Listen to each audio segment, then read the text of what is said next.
Kasama po natin ang mga taga Quezon City Police District at Caloocan City Police. Nasa isang area po tayo dito po sa loob ng lugar na kung tawagin Lupang Pangako.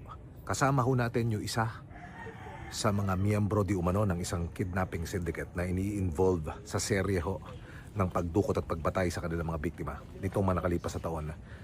At dito ho sa area na ito, itinuro positibo ng suspect yung isa sa mga naresto kung saan nila binaon yung isa sa kanilang mga biktima. Tayo ho ilalapit at ituro ko sa inyo yung mismong area, mismong lugar. Ang binabanggit doon ho sa area na ito. Ito nagturo po mismo ang suspect na ito na nasa kustudiya po ngayon ng UCPD-C2. Kasama rin ho natin yung kaanak ng mga biktima pero